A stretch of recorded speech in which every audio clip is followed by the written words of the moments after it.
اعوذ باللہ من الشیطان الرجیم بسم اللہ الرحمن الرحیم انا انزلنا بلا شبہ نازل کی ہم نے الیکا تیری طرف اے پیغمبر صلی اللہ علیہ وسلم الکتاب مخصوص کتاب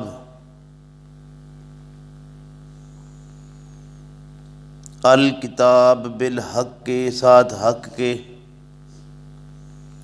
لتحکم بین الناس تاکہ فیصلہ کرے تو درمیان لوگوں کے بما اراک اللہ ساتھ اس چیز کے کہ دکھایا ہے تجھ کو اللہ نے ولا تکن اور مت ہوں آپ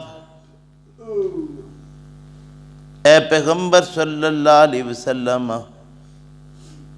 مت ہو تو مخاطب للخائنین واسطے خیانت کرنے والوں کے خصیمہ جھگڑنے والا۔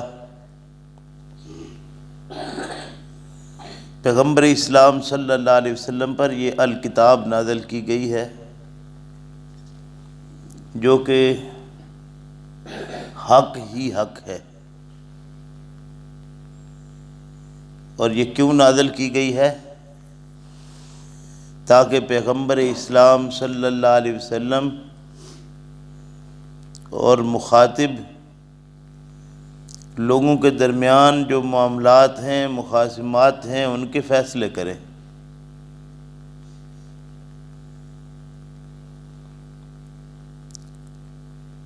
آج ہمارے فیصلے اس کے مطابق کہیں اگر نہیں ہوتے تو یہی وجہ ہے کہ ہمارے معاملات میں بگاڑ ہی بگاڑ ہے۔ فرمایا جا رہا ہے کہ اس کے مطابق فیصلہ کریں، اور جب آپ فیصلہ کریں گے تو بہت سارے لوگ جو ہے نا وہ آپ سے ناراض ہوں گے۔ تو اللہ ارشاد فرماتے ہیں کہ اے پیغمبر صلی اللہ علیہ وسلم ولا تکن للخائنین خصیما، کسی جھگڑنے والے، کسی پریشان کرنے والے، کسی خائن کی خیانت سے، کسی جھگڑنے والے کے جھگڑے سے کون ناراض ہوتا ہے، کون راضی رہتا ہے، اس کی پرواہ کیے بغیر آپ کو اس کے مطابق فیصلے کرنے ہیں۔ واستغفر اللہ، اور بخشش طلب کرتے رہیے اللہ سے۔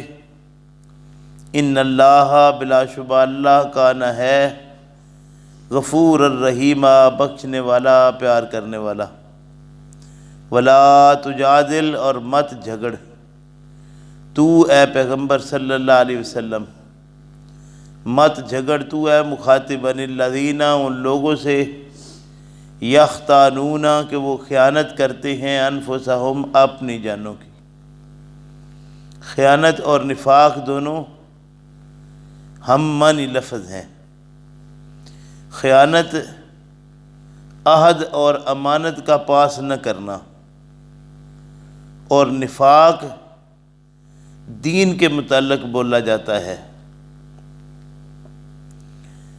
مطلب کیا ہوا کہ خیانت خفیہ طور پر عہد شکنی کر کے حق کی مخالفت کرنا خیانت کہلاتا ہے، اور اس کی ضد ہوتی ہے امانت۔ امانت کی یہ ضد ہے خیانت۔ فرمایا کہ ان سے مت جھگڑیے جو خیانت کرنے والے ہیں اپنی جانوں کی۔ انہوں نے ایک وعدہ کیا تھا نا، الست بربکم قالوا بلا، اب اگر یہ اس سے پھرتے ہیں تو یہ بات یاد رکھیے کہ یہ وہ اس امانت میں، اس عہد سے عہد شکنی کر رہے ہیں، امانت میں خیانت کر رہے ہیں۔ ان اللہ بلا شبہ اللہ لا یحب، نہیں پسند کرتا، نہیں دوست رکھتا، من اس شخص کو کہ کانا ہے خوانا اثیما، خیانت کرنے والا، گنہگار۔ یہ اسیم جو ہے وہ کون ہوتا ہے؟ وہ اعمال و افعال جو ثواب کے کاموں سے روکنے کا سبب ہے وہ اسم کہلاتے ہیں۔ فرمایا یستخفون، اپنا حال چھپاتے ہیں، چھپتے پھرتے ہیں، شرماتے پھرتے ہیں، من الناس، لوگوں سے، ولا یستخفون من اللہ، اور نہیں چھپ سکتے اللہ سے، نہیں خود کو چھپا سکتے اللہ سے، نہیں شرم آتی ان کو اللہ سے، وَهُوَ مَعَهُمْ، اور وہ ان کے ساتھ ہے، اذ یبیتون، جب یہ چھپ چھپ کر مشورے کرنے کی جگہ پر پہنچ کر، الگ جگہ پر بیٹھ کر راتیں گزارتے ہیں اور مشورے کرتے ہیں، اذ یبیتون، یہ بیت سے ہے، اور بیت چھپ کر مشورے کی جگہ ہوتی ہے۔ گھر کو عربی میں بیت کہتے ہیں، اور بیت اسی لیے کہتے ہیں کہ یہاں مخصوص طور پر ایک بات ہے جو چھپ کر ہونے والی ایک مشورہ ہوتا ہے آپس کا، تو اس لیے اس کو بیت بھی کہتے ہیں۔ اذ یبیتون، جب یہ رات گزارتے ہیں چھپ کر، اور چھپا کر مشورے کرتے ہیں، وہاں بیٹھتے ہیں یہ، ما لا یرضا، ایسے مشورے کرتے ہیں، ایسی رات گزارتے ہیں کہ نہیں پسند کرتا تو اس کو، من القول، بات سے، وکان اللہ، اور ہے اللہ، بما یعملون محیطا، اس چیز سے کہ وہ عمل کرتے ہیں، اللہ کریم ان کو گھیرنے والا ہے۔ ہا انتم، تم، ہا اولائے، وہ لوگ ہو، جادلتم، جھگڑے کیے تم نے، انہم، ان سے، ان لوگوں کی طرف سے، فی الحیات الدنیا، بھی دنیا کی زندگانی کے، فمن یجادل اللہ، پس کون شخص جھگڑے گا اللہ سے، انہم، ان کی طرف سے، یوم القیامہ، قیامت کے دن، امن یکونو، یا کون شخص ہوگا، علیہم، اوپر ان کے، وکیلا، کارساز، ومن یعمل سوءا، اور جو شخص عمل کرے برے، او یظلم نفسہ، یا اپنی جان پر ظلم کرے، ثم یستغفر اللہ، پھر بخشش مانگے اللہ سے، بخشش طلب کرے اللہ سے، یجد لہو، یجد اللہ، پائے گا تو اللہ کو، پائے گا وہ اللہ کو، غفور الرحیمہ، بخشنے والا، پیار کرنے والا۔ برا عمل سرزد ہو جانا کوئی ایسی برائی نہیں جو ناقابل معافی ہو، انسان ہے، غلطی ہو جاتی ہے، غلطی ہو جانا بری بات نہیں، غلطی پر اڑ جانا برا ہے۔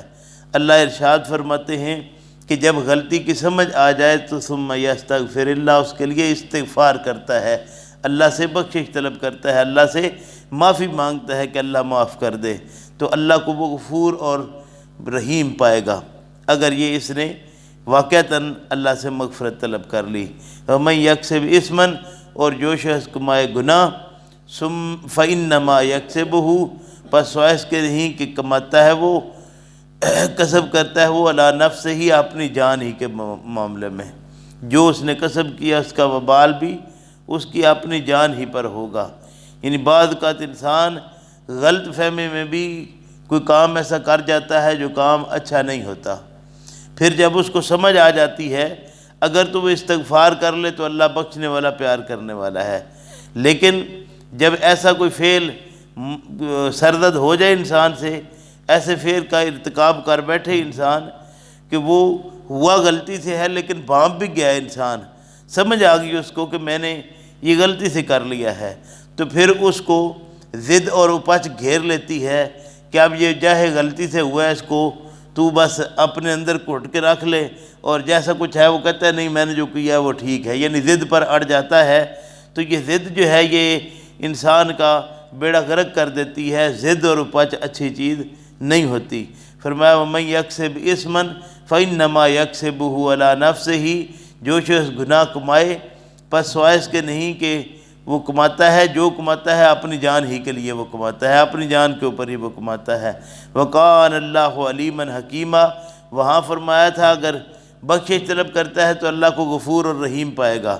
یہاں فرمایا کہ یہ بات یاد رکھو کہ اگر اس کا جو گناہ کیا ہے اس سے استغفار نہیں کیا تو اس کے گناہ کا وبال اس کے اپنے جان پر ہوگا، اور اللہ علم والا بھی ہے اور حکمت والا بھی ہے، اس کے علم میں معاملہ ہے کہ انسان ضد اور اپج پر مطلب قائم ہوا ہے، یا اس کے اندر اس کو سمجھ ہی نہیں آئی، تفہیم ہی نہیں ہو سکی زندگی میں۔ فرمایا وَمَن یکسب خطیئۃ، اور جو شخص کمائے کوئی خطا، کوئی کسب کر بیٹھے برا، کوئی خطا والا معاملہ کر لے، او اسمن، یا کوئی گناہ والا معاملہ کر لے، ثم یرم بہ بریئا، یہ تیسری چیز ہے۔ فرمایا کہ پھر تہمت لگا دے کسی اور پر، اس پر جو اس سے بری ذمہ ہے، جس نے وہ گناہ کیا نہیں اس کے سر وہ تھوپ دے۔ یعنی یہ تیسری چیز بتائی جا رہی ہے کہ گناہ کا کام کر کے کسی دوسرے کے ذمہ لگا دینا، یہ ایک ایسی برائی ہے جو انسان کو انسانیت ہی سے نکال دیتی ہے۔ وہ انسان شکل و صورت کے لحاظ سے چاہے انسان نظر آئے، لیکن حقیقت میں وہ انسانیت کو ضائع کر بیٹھتا ہے۔ اس لیے یہ ایسے فعل سے اور مطلب بچنا لازم ہو گیا۔ پہلی چیز تھی گناہ ہوا، اللہ سے معافی طلب کر لی۔ دوسری چیز تھی گناہ ہوا، اس پر اڑا رہا۔ تیسری چیز بتائی جا رہی ہے گناہ کر کے دوسرے کے ذمہ تھونپ دیا۔ تو یہ بات اس سے بدرجہ ہاں بری ہے۔ تو اب یہ سب ہم سمجھتے ہیں کہ کوئی ایک بندہ خود کوئی گناہ کرے اور دوسرے کے ذمہ لگا دے تو یہ کتنی بری چیز ہے۔ میں اشارے کے طور پر یہاں ایک جملہ صرف عرض کرنے لگا ہوں کہ چوری کرنا بذات ہی برا فعل ہے، اس میں کوئی شک نہیں۔ ہر شخص یہ بات سمجھتا ہے کہ چوری برا فعل ہے، اور چوری برا فعل ہے تو چوری کرنا برا ہوا۔ اگر معافی مانگ لی تو الحمدللہ اللہ معاف کر غفور الرحیم ہے۔ اگر اس پر اڑا رہا، معافی نہ طلب کی، تو اس کا گناہ کا وبال اس کے اوپر ہے۔ لیکن چوری کر کے اڑا بھی رہے اور خود اڑنے کی بجائے دوسرے کے اوپر پھینک دے کہ یہی اس نے ہے، تو یہ تو کتنا برا فعل ہوگا۔ اور یہ کام کروانے کے لیے آگے سورہ یوسف آ رہی ہے، آپ کو سمجھ آ جائے گی کہ کیا کیا لوگوں نے کام کیے۔ اللہ تعالیٰ محفوظ فرمائے اور ہمیں سمجھنے کی توفیق عطا فرمائے۔ تیسری چیز بتائی جا رہی ہے وَمَن یکسب خطیئۃ او اسما ثم یرم بہ بریئا، تو اس کو کسی ایسے شخص کے ذمہ اس گناہ کو لگا دے، ایسے برے کام کو لگا دے، ایسی خطا کو لگا دے جو اس سے بیسیکلی بری ذمہ ہے، اس کے ذمہ وہ ہے نہیں۔ فقد احتمل بہتانا و اسما مبینا، پس تحقیق اٹھایا اس نے بہتان اور گناہ ظاہر۔ یہ بہتان باندھنا جو ہے یہ کتنا برا ہے یہ آپ خود سمجھ لیں۔